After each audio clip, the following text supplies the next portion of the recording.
Hey, what's up, guys? Hogman here, the team captain for Complexity's Fortnite team, and today we're going to be walking through my first impressions of Season 7 and just kind of showing you what's new and then giving you my feedback as to what has happened. There's been a lot of really cool stuff that has happened with Season 7 coming out. In fact, we have an entirely new part of the map, which I'm on right now in Fortnite. Right now I'm on Polar Peak, and Polar Peak in particular is really cool, and I'll talk about that in a second, but we got an entire new part of the map here.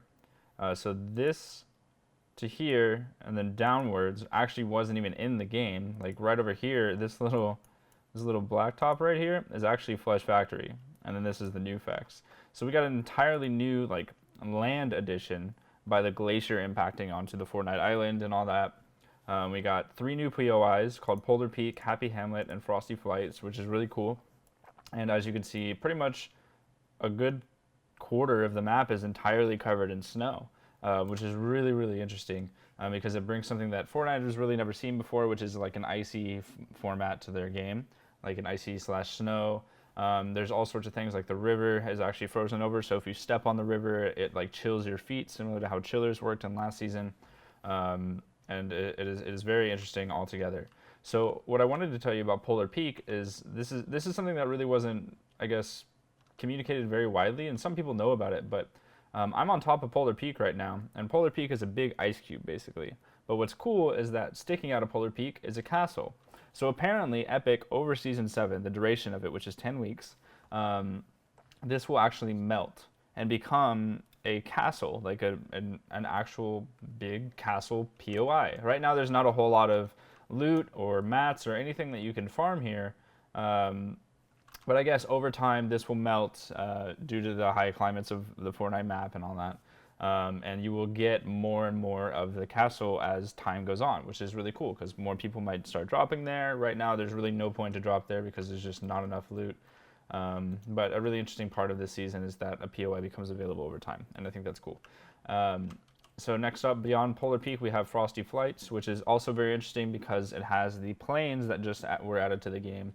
And I'll talk about planes in a second, but Frosty Flights basically is like just a big metal base with 2 hangars right here, which is really cool. And then we have Happy Hamlet, which is kind of like the village, I suppose, of the people who had joined the Fortnite world. Like there's a whole new building style there. They're all made out of stone, and there's a ton of loot in Happy Hamlet. It's very similar to like Lucky Landing.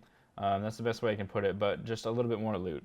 So pretty cool. A couple POIs added there. Also, I wanted to talk about something interesting. Is that Risky Reels was actually removed from the map, and Greasy Grove is completely underwater, encased in ice.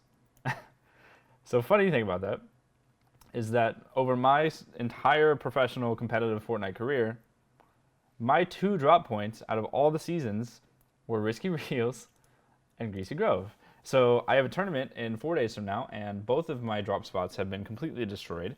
Risky Reels has been covered by something called the Block, which I guess is an under development creative mode initiative by Epic, where they're going to be implementing people's own creations in here. But Risky Reels was completely destroyed, and there's no loot there at all. There's no mats there at all. And then Greasy Grove is completely underwater. So what's interesting about Greasy Grove is the tops of the buildings are still there.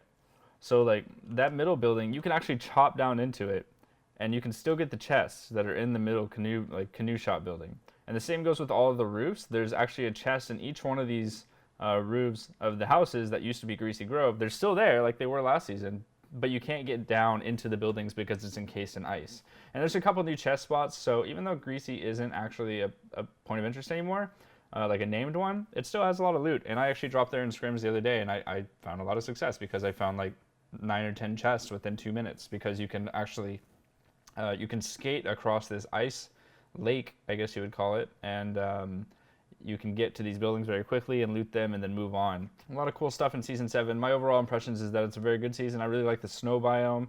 I'm really happy that they vaulted clingers, chillers, and I can't remember the last thing. But they made some pretty good decisions on the vaulting, and I'm definitely happy with it. It seems like loot's a little bit more consistent, and I'm happy with the balloon rework as well. That's pretty cool. Balloons seem a little bit more practical for the gameplay. Because before they were released pretty much for glider redeploy before then, but now balloons are a little bit more practical for the current state of the game where you don't have glider redeploy and you can actually use them while shooting and stuff. So pretty cool. But outside of that, that's pretty much all I have for my first impressions of Season 7. Hope you guys enjoyed the video. Be sure to leave a thumbs up on the video and subscribe to the Complexity YouTube channel. And I'll see you guys all next time.